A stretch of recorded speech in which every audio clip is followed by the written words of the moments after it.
Berita Al-Hijrah 13 Januari, PKP, Ibu Negara lengang.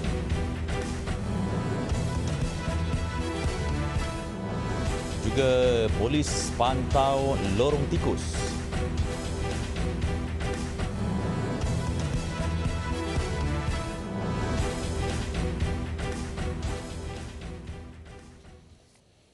Bismillahirrahmanirrahim. Assalamualaikum warahmatullahi wabarakatuh. Berita Al-Hijrah malam ini bersama saya Ardi Herman Marzi.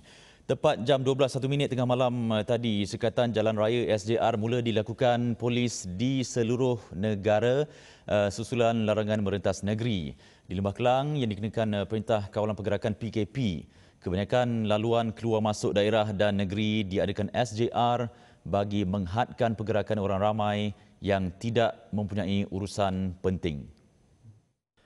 Ketua Polis Daerah Gombak, Asisten Komisioner Arifai Tarawih berkata sekatan jalan raya tertumpu di Plaza Tol Gombak di kedua-dua hala bagi menyekat rentas negeri.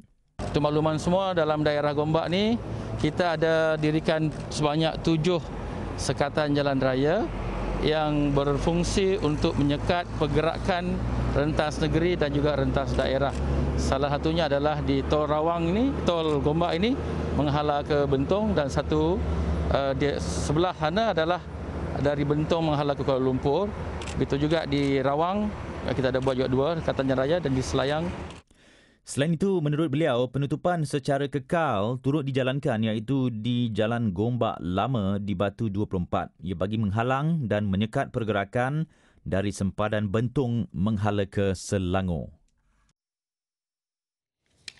Dalam pada itu, hari pertama pelaksanaan Perintah Kawalan Pergerakan PKP 2.0 menyaksikan suasana di Ibu Negara lengang. Hanya segelintir warga kota yang dibenarkan saja masih meneruskan rutin seperti biasa dalam keadaan tenang dan terkawal. Khadijah Faisal ada laporannya.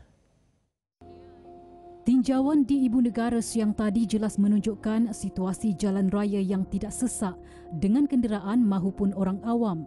Pusat membeli belah yang sering menjadi tumpuan orang ramai serta premis perniagaan kecil-kecilan yang terpaksa dihenti operasi juga menjadikan situasi di ibu kota semakin sepi.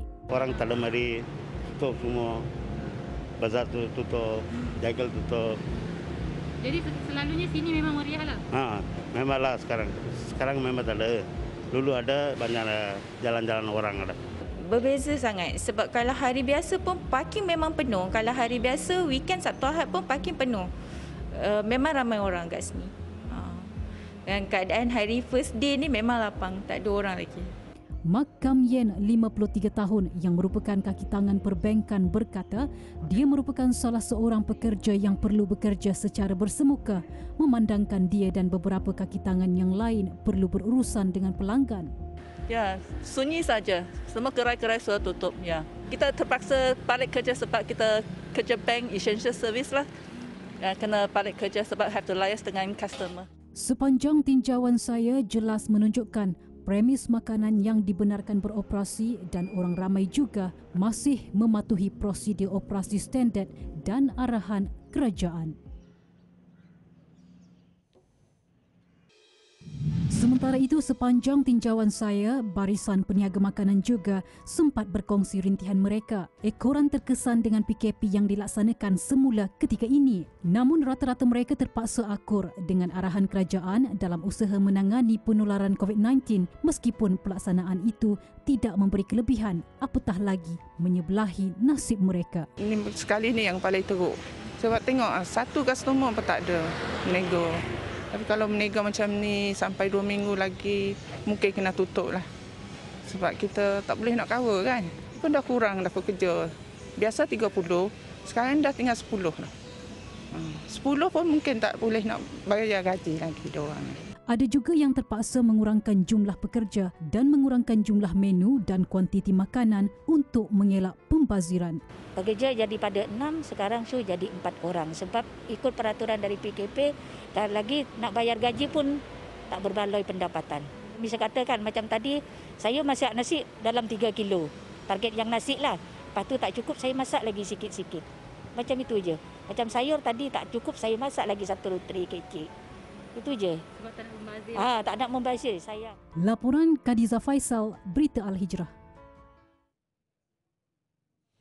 Sementara itu, di Melaka masih ramai yang leka dan kurang mengambil berat terhadap aspek pematuhan prosedur operasi standard SOP Perintah Kawalan Pergerakan PKP, dan ia dapat dilihat apabila ada pemilik premis perniagaan yang tidak dibenarkan beroperasi kekal menjalankan perniagaan seperti biasa selain segelintir individu menaiki kenderaan melebihi jumlah yang ditetapkan. Ketua Polis Melaka, Datuk Abdul Majid Muhammad Ali berkata dalam tempoh kurang 10 jam sahaja sebanyak 48 kenderaan telah diarah berpatah balik atas pelbagai kesalahan di 15 lokasi sekatan jalan raya SJR yang diadakan di negeri ini. Sebab yang kita berikan berpatah balik ni kerana kita dapati alasan yang diberi oleh pemandu itu tidak begitu kukuh. Contoh dia untuk merentas sempadan, untuk membeli makanan. Tetapi kita dapati dalam kawasan yang sama, dia orang boleh mendapat bekalan yang sama. Walaupun dalam SOP yang ditetapkan bahawa kita boleh menjalankan kegiatan aktiviti itu 10 km radius, tetapi bekalan makanan, keperluan harian itu perlu didapatkan di tempat yang terdekat sekali.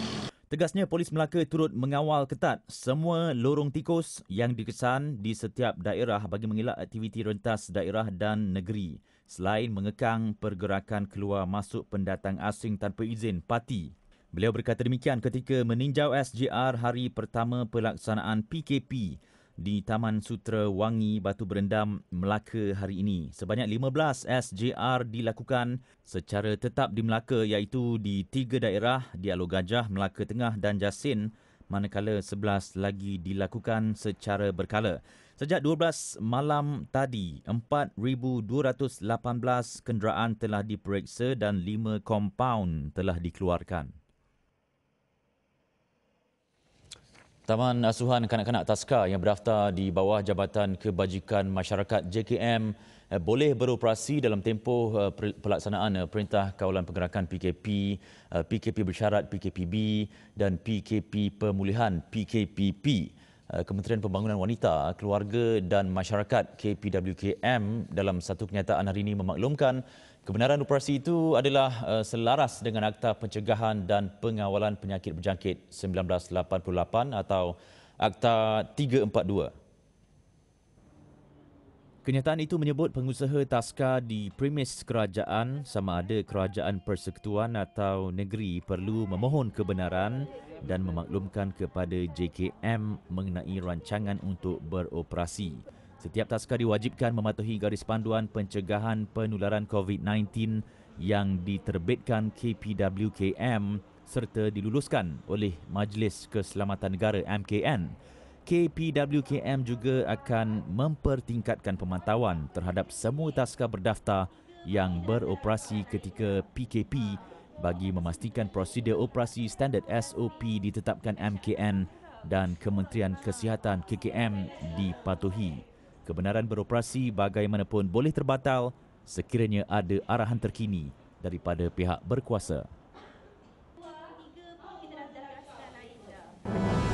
Seketika nanti, Hotel 5 Bintang terbakar 2 kali.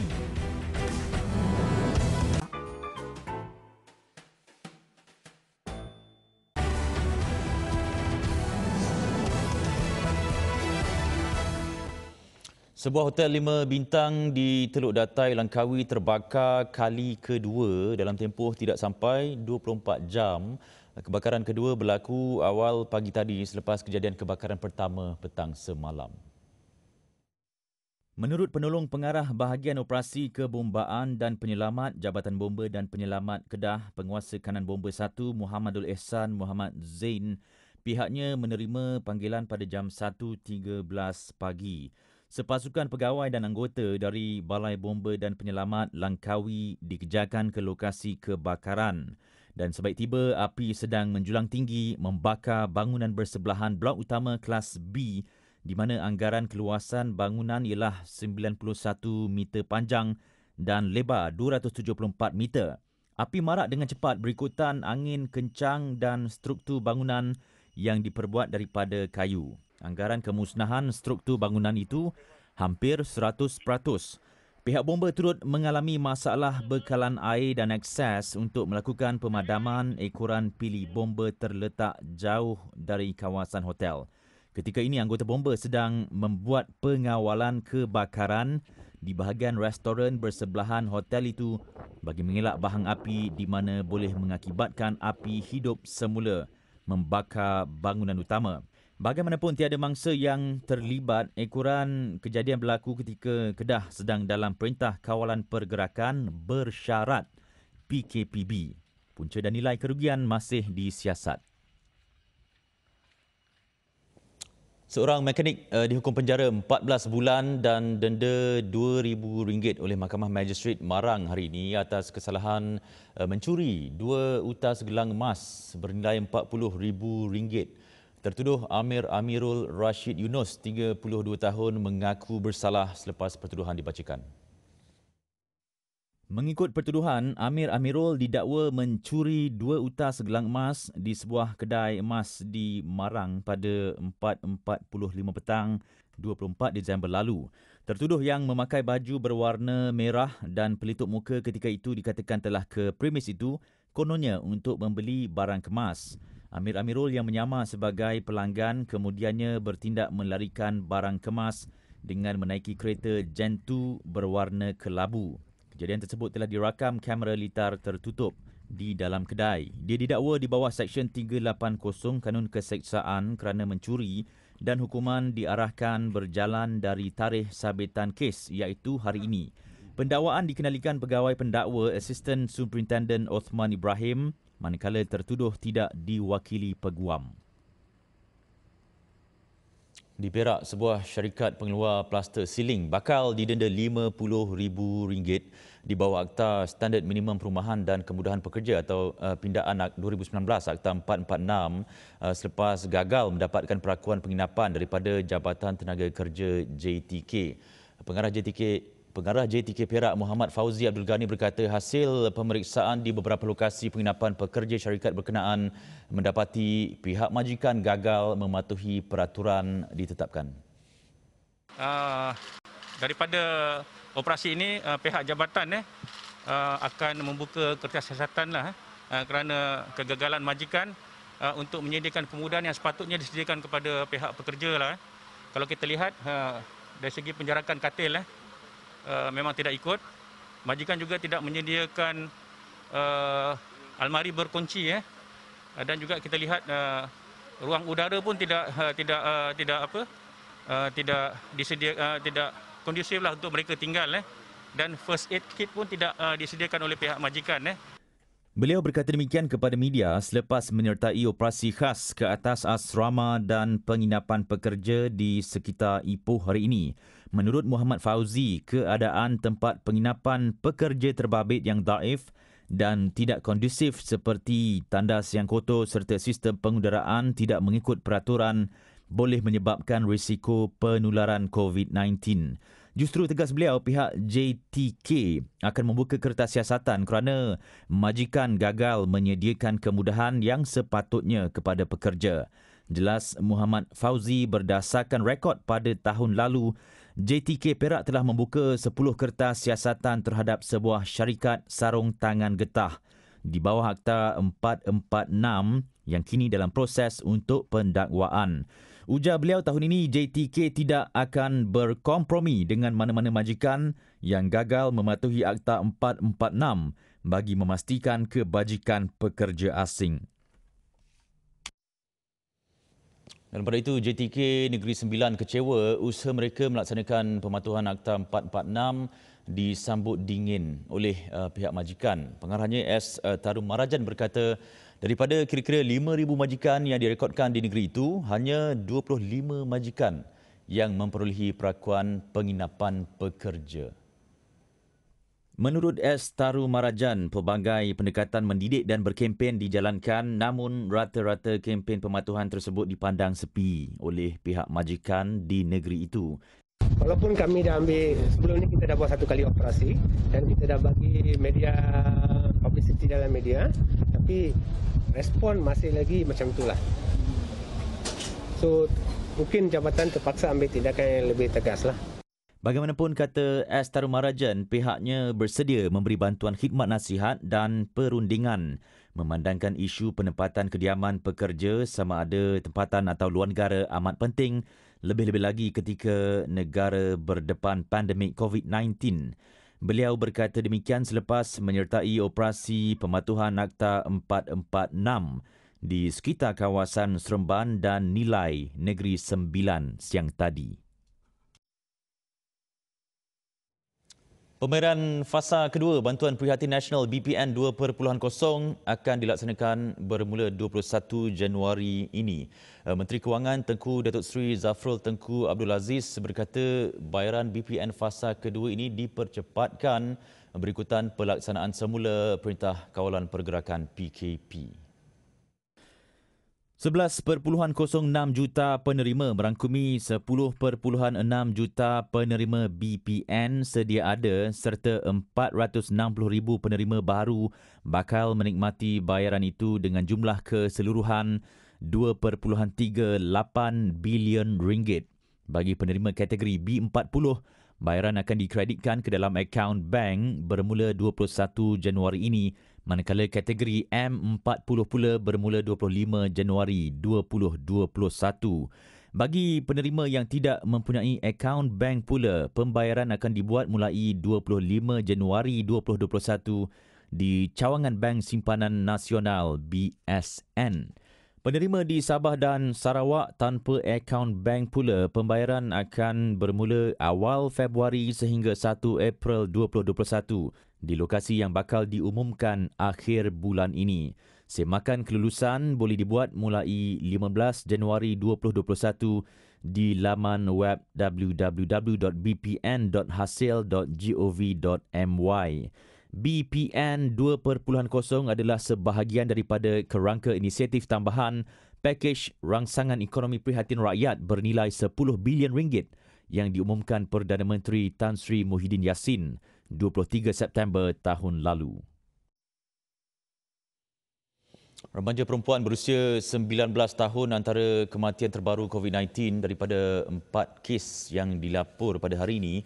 Kematian bagi kes 138,626 itu menghidap penyakit anemia dan jenazah dibawa ke Hospital Papar, Sabah.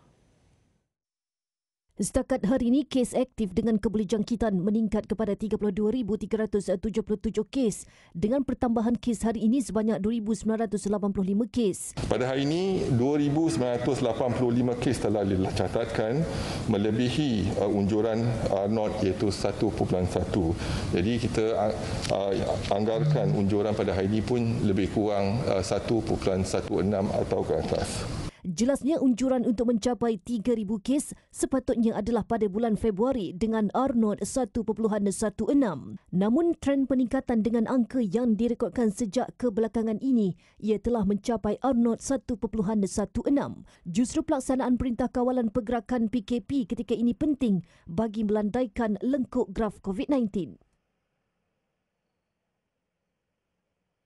Meskipun pandemik COVID-19 menjejaskan pendapatan pemain industri pelancongan, namun krisis kesihatan dunia itu juga dilihat sebagai pembuka jalan bagi golongan berkenaan. Mereka kini mengatur strategi baru dalam dunia perniagaan selain dapat mempelbagaikan peluang perniagaan sedia ada agar terus berdaya saing.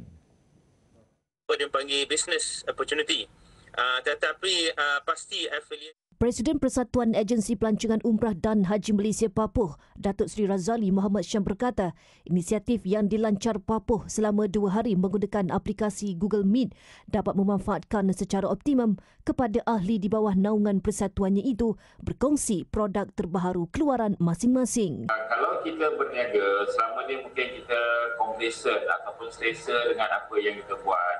Jadi inilah peluangnya untuk kita menambahkan bidang perniagaan kita selain pada kita buat pelancongan, umrah, haji dan travel. Inilah masa kita untuk menambah bidang perniagaan kita. Kalau selama ni kita fokus saja untuk travel, jadi ada hikmahnya dengan apa yang berlaku sekarang ni, kita dapat menambah kitanya program lagi. Sementara itu, pengarah urusan yang juga pengasas Mursyid Al-Haramain Travel and Tours, Muhammad Mursyid Abu Hassan berkata, hasil jualan produk kurma syarikatnya sejak Mac tahun lalu hampir mencecah RM1 juta. Kita sebenarnya apabila pandemik start bermula pada bulan 3 sampailah sekarang, kita beralih kepada perniagaan kurma sebenarnya, saudagar kurma lah lebih kurang macam tu. Dan Alhamdulillah daripada bulan 3 sampai bulan 5 kita tak rekodkan secara in total, tapi sebenarnya dah lebih daripada RM1.5 juta yang kita buat waktu tu saja. Dan Alhamdulillah kita ada dua pilihan, sama ada tuan-tuan puan nak beli secara borong ataupun nak jadi ejen dropship. Pendapat sama turut dikongsi peserta lain. Kita nak invite you all untuk jadi rakan strategi tapau ini untuk kita nak bantu bagi penduduk-penduduk kat Malaysia ni dapat peluang pekerjaan. Itu banyakkan rider-rider kita ni banyakkan guna bekerja dekat platform-platform yang lain. Banyakkan dia hantar barang non halal dan sebagainya. Tetapi dalam tapau ni kita nak bantu dia orang bekerja dengan kita. Kemudian kita nak menggalakkan orang Islam kita berniaga dalam platform. Esok akan berlangsung sesi kedua Papo for Business aplikasi Google Meet bermula 10 pagi hingga 1 tengah hari. Dan berikut ikuti paparan harga emas semasa yang dibawakan khas oleh Makmur Gold.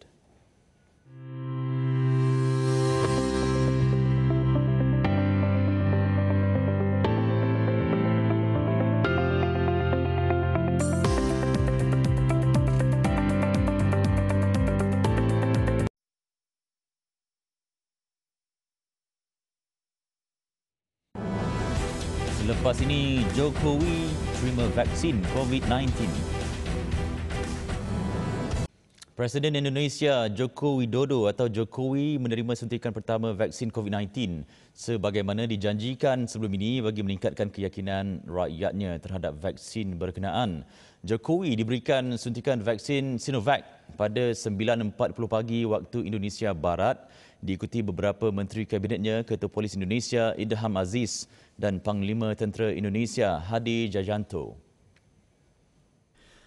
Ia turut disiarkan secara langsung menerusi YouTube Sekretariat Presiden dari Istana Presiden di Bogor. Proses vaksinasi itu akan diteruskan ke wilayah lain mulai esok dengan keutamaan diberikan kepada petugas kesihatan, pemimpin setempat, seterusnya rakyat Indonesia.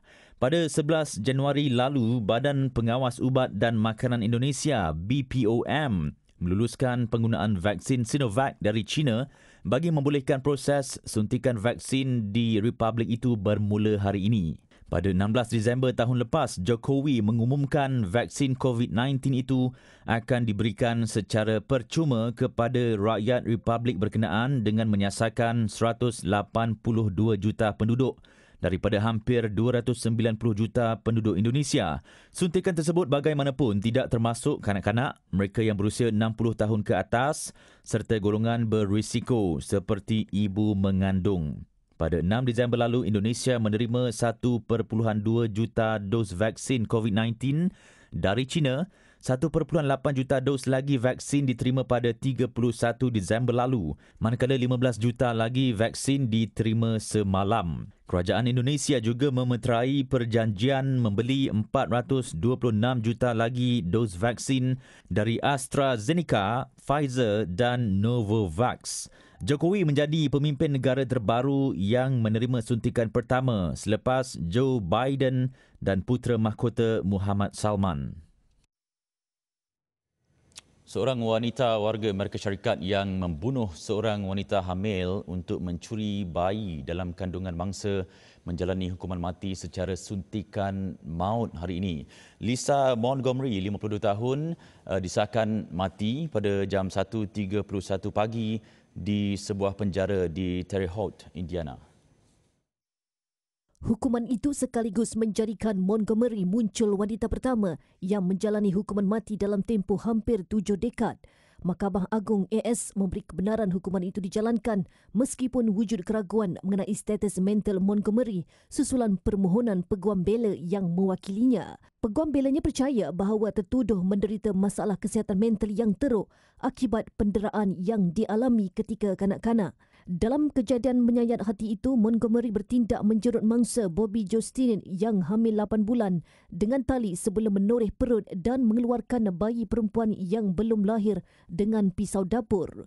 Dia kemudian menculik bayi itu dan berlakon seolah-olah bayi itu adalah anaknya. Wanita yang dikenali secara atas talian itu merupakan penternak anjing dan Montgomery berpura-pura mahu membeli anjing dan sanggup mengharungi perjalanan sejauh 281 km dari rumahnya di Kansas.